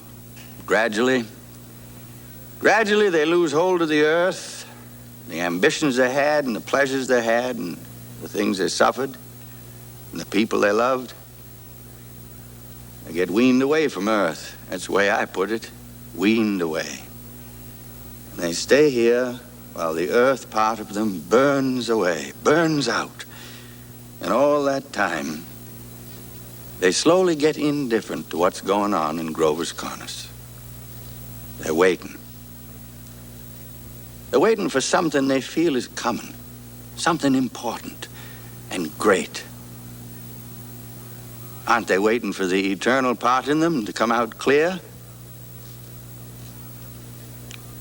Now, some of the things they're going to say will maybe hurt your feelings, but that's the way it is. Mother and daughter, husband and wife, enemy and enemy, money and miser, all those terribly important things kind of grow pale around here. What's left when memory's gone and your identity, Mrs. Smith? Well, there's some living people. There's Joe Stoddard, our undertaker, supervising a new-made grave. And here comes a Grover's Corners boy that left town to go out west. Stoddard. Good afternoon. Good afternoon. And let me see now. Do I know you? I'm Sam Craig. Gracious sakes alive, of all people. I might have known you'd be back for the funeral. You've been away a long time, Sam. Yes, I've been away over 12 years. I'm in business out in Buffalo now, Joe, but I was in the East when I got the news of my cousin's death, so I thought I'd combine things a little and come and see the old home. You look well. Yes, can't complain. Very sad, our journey today, Samuel. Yes. Yeah, I always say I hate to supervise when a young person is taken. They'll be here in a few minutes now. I had to come here early today. My son's supervising at the home. Oh, Farmer McCarty. I used to do chores for him after school. He had the lumbago. Yeah, we brought Farmer McCarty here a number of years ago now. Why, this is my Aunt Julia. I've forgotten that she... Yes. Jock Gibbs lost his wife 2-3 years ago, about this time. And today is another pretty bad blow for him, too. That's my sister Carrie's boy, Sam. Sam Craig. Always uncomfortable when they're around. Simon. Do they choose their own verses very much, Joe? Well, not usual. Mostly the bereaved pick a verse. Doesn't sound like Aunt Julia. There are not many of those Hersey sisters left now. Let me see. I wanted to look at my father's and mother's grave. Over the Craigs, Avenue F. Well, he was organist at church, wasn't he? He drank a lot, we used to say. Nobody was supposed to know about it. He'd seen a peck of trouble. Took his own life, you know. Oh, did he? Hung himself in the attic. They tried to hush it up at the time, but of course it got around. He chose his own epitaph. You can see it there. Ain't a verse exactly. Why, it's just some notes of music. What is it? Oh, I wouldn't know. It was all wrote up in the Boston papers at the time. Joe, what did she die of? Who? My cousin. Oh, didn't you know? Had trouble bringing a baby into the world. 'Twas her second, though. There's a little boy, about 4 years old. Oh, you'll excuse me now. I see they're coming.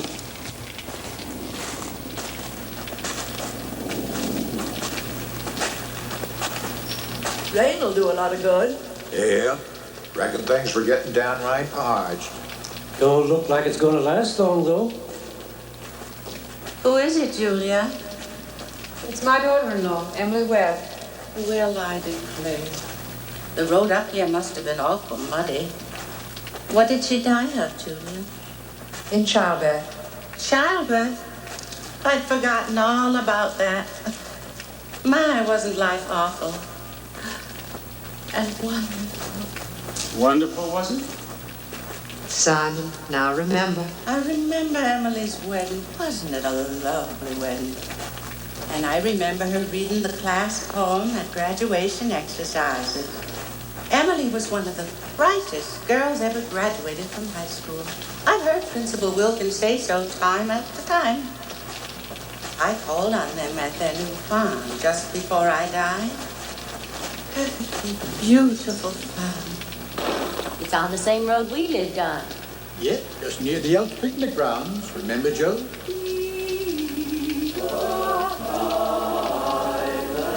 Always like that hymn. I was hoping they'd sing a hymn.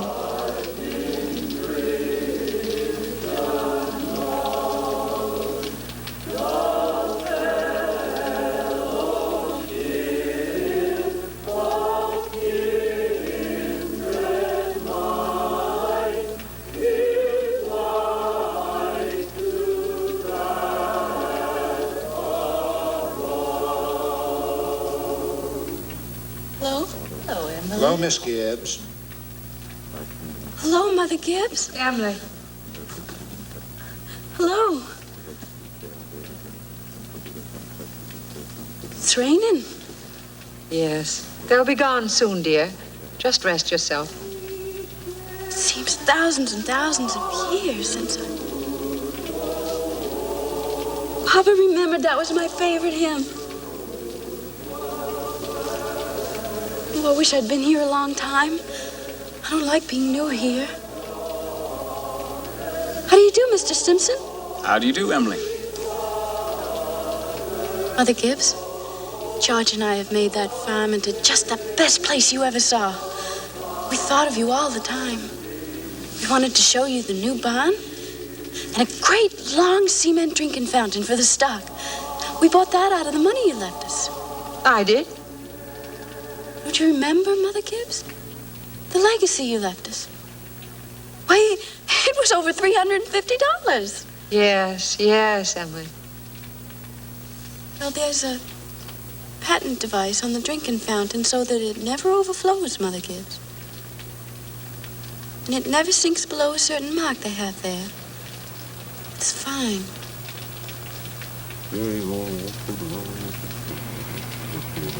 Won't be the same to George without me. But it's a lovely farm.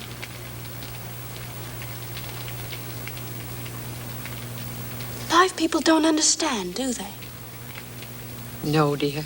Not very much. They're sort of shut up in little boxes, aren't they? I feel as though I knew them last 1,000 years ago. My boy is spending the day at Mrs. Carter's. Oh, Mr. Carter, my little boy is spending the day at your house. Is he? Yes, he loves it there. Mother Gibbs, we have a Ford, too. Never gives any trouble. I don't drive, though.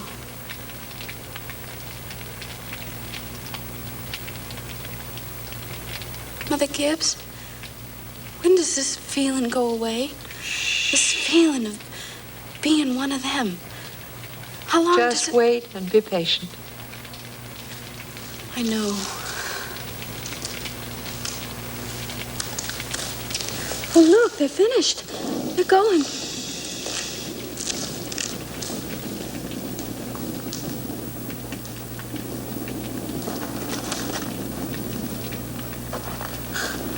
Look, Father Gibbs is bringing some of my flowers to you.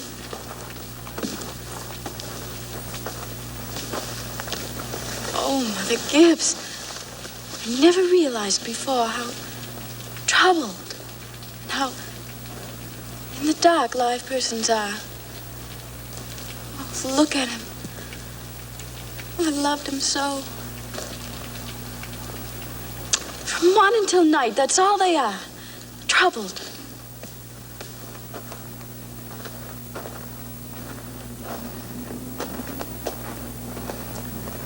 Little cooler than it was. Yeah. That rain cooled it off a little. Those northeast winds always do the same thing, don't they? If 'tisn't a rain, it's a 3-day blow. Mother Gibbs, one can go back. One can go back there again into living. I feel it. I know it. Why, just then for a moment I was thinking about the farm. And for a minute I was there. And my baby was on my lap as plain as day. Yes, of course you can. I can go back there and live all those days over again. Why not? All I can say is, Emily, don't. But it's true, isn't it? I can go and live back there again. Yes, some have tried, but they soon come back here. Don't do it, Emily. Emily, don't. It's not what you think it'd be. But I won't live over a sad day. I'll choose a happy one. I'll choose the day I first knew that I loved George. Why should that be painful? You not only live it, but you watch yourself living it. And as you watch yourself, you see the thing that they down there never know. You see the future. You know what's going to happen afterwards. But is that painful? Why? That's not the only reason why you shouldn't do it, Emily. When you've been here longer, you'll see that our life here is to forget all that and to think only of what's ahead and be ready for what's ahead. When you've been here longer, you'll understand. Mother Gibbs, how can I ever forget that life?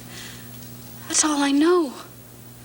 That's all I had. Oh, Emily, it isn't wise. Really, it isn't. But it's the thing I must know for myself. I'll choose a happy day anyway. No. At least choose an unimportant day. Choose the least important day of your life. It'll be important enough. Then it can't be since I was married. Or since the baby was born. I can choose a birthday at least, can't I? All right. I choose my 12th birthday. February 11, 1899, a Tuesday. You want any special time of the day? Oh, I want the whole day. We'll begin at dawn. You remember, it had been snowing for several days, but it had stopped the night before. They had begun clearing the roads. The sun's coming up. Look, there's Main Street. And that's Mr. Morgan's drugstore before he changed it. And there's the livery stable. Yes, it's 1899. This 14 years ago. That's the town I knew as a little girl. Look, there's the old white fence that used to be around our house. Oh, I'd forgotten that. I love it so. Are they inside? Yes. Your mother's going to be coming downstairs any minute to make breakfast. We'll will she? And you remember your father had been away for several days. He came back on the early morning train. No. He'd been back to his college to make a speech in Western New York at Clinton. Look, there's Howie Newsom. Whoa, Bessie. Bessie. Morning, Howie. And there's our policeman.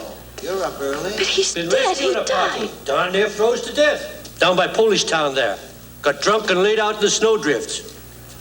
Thought he was in bed when I shook him.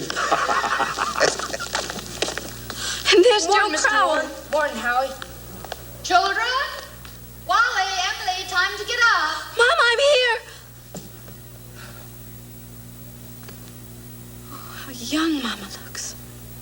I didn't know Mama was ever that young. You can come dressed by the kitchen fire if you like. But hurry. Morning, Miss Webb. Oh, it's cold. Hey, 10 below by my barn, Miss Webb. Think of it. Well, keep yourself wrapped up. Come on, Bessie. Get up.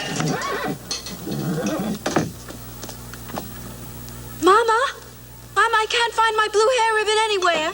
Just open your eyes, dear, that's all. I laid it out for you special on the dresser there. If it were a snake, it would bite you. Morning, Bill. Morning, Mr. Webb. You're out early. Yeah, just been back to my old college in New York State. Been any trouble here? Oh, I was called out this morning to rescue a Polish fella. Darn near froze to death he was. We must get it in the paper. Oh, twat much.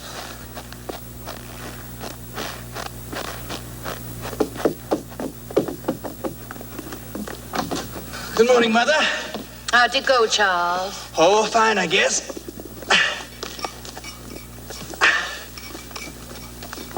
I told him a few things. Everything all right here? Yes? Can't think of anything that's happened special. It's been right cold. Howie Newsom says it's 10 below over to his barn. Yeah? Well, it's colder than that at Hamilton College. Students' ears are falling off. They ain't Christian. Paper have any mistakes in it? None that I noticed. Coffee's ready when you want it. Charles, don't forget, it's Emily's birthday. Did you remember to get her something? Oh, I've got something here. Where's my girl? Where's my birthday girl? Oh, don't interrupt her now, Charles. You can see her at breakfast. She's slow enough as it is. Hurry up, children. It's 7 o'clock. They're so young and Call you beautiful. again. Why did they ever have to get old?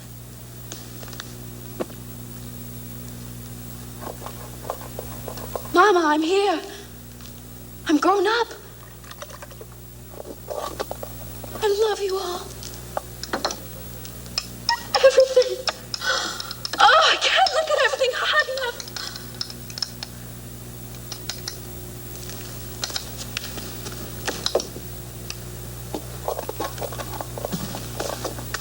Good morning, Mama. Well, now, dear, a very happy birthday to my girl. And many happy returns. There's some surprises waiting for you on the kitchen table. Oh, Mommy, you shouldn't have. But birthday or no birthday, I want you to eat your breakfast good and slow. I want you to grow up and be a good, strong girl. That in the blue paper's from your Aunt Carrie. And I reckon you can guess who brought the postcard album. I found it on the doorstep when I brought in the milk. George Gibbs. Must have come over in the cold pretty early. Right nice of him. George, I'd forgotten that. Chew that bacon good and slow. Help keep you warm on a cold day. Mama? Mama, just look at me 1 minute as though you really saw me.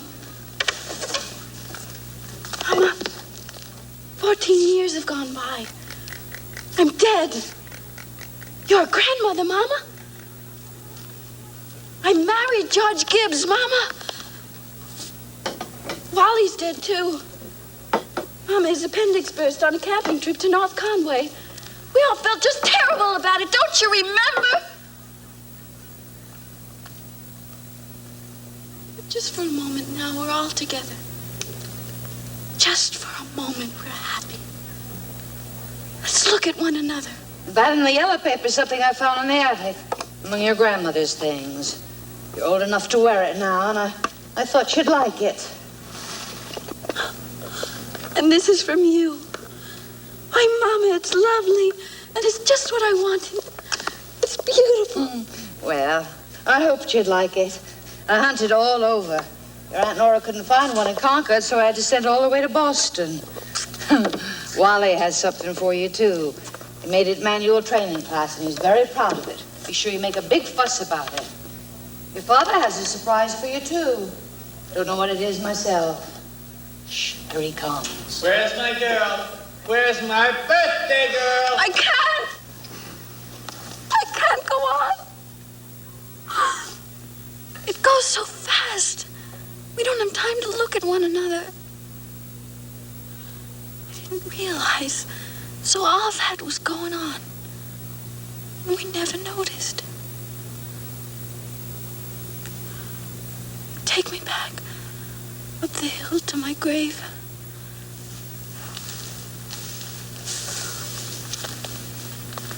But first, wait. One more look.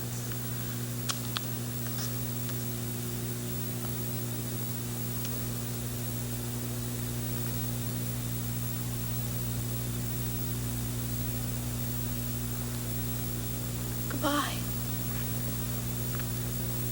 Goodbye, world. Goodbye, Grover's Corners. Mama. And Papa. Goodbye to clocks ticking. And my butternut tree. And Mama's sunflowers. And food. And coffee. And new iron dresses. And hot baths. And sleeping. And waking up. Oh, Earth. You're too wonderful for anybody to realize you.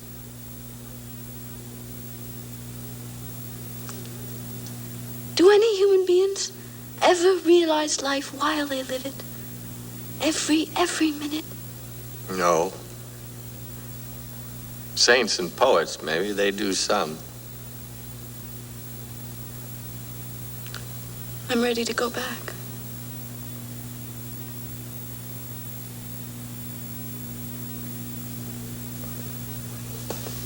Were you happy? No. I should have listened to you.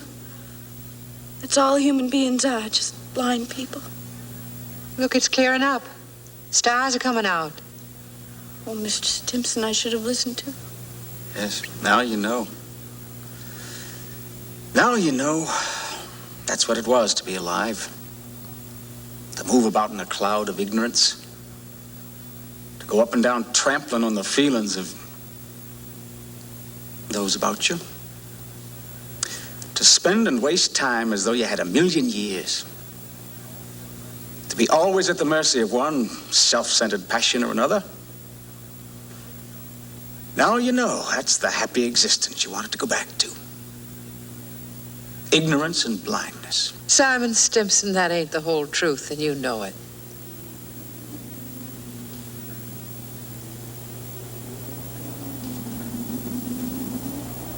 Emily, look at that star. I forget its name. I'm getting to know them all, but I don't know their names. My boy Joel was a sailor and knew them all. He'd sit on the porch evenings and tell them all by name. Yes, sir. It was wonderful. A star's mighty good company. Yeah, it is. Here's one of them coming. Tain't no time for one of them to be here. Mother Gibbs, it's George. Shh, dear. You just rest yourself. It's George. My boy Joel, who knew the stars, he used to say it took millions of years for that speck of light to get to the earth. Don't seem like a body could believe it. That's what he used to say. Millions of years.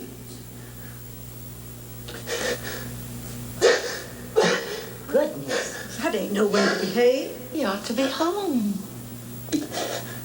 Mother Gibbs, Yes, Emily. they don't understand, do they? No, dear. Not very much.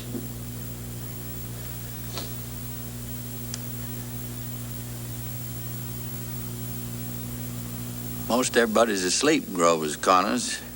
There are a few lights on. Shorty Hawkins down at the depot's just watched the Albany train go by, and at the livery stable, somebody's sitting up late and talking. Yeah, it's clearing up. There are the stars doing their old crisscross journeys in the sky. Scholars haven't settled the matter yet, but they seem to think there are no living beings up there.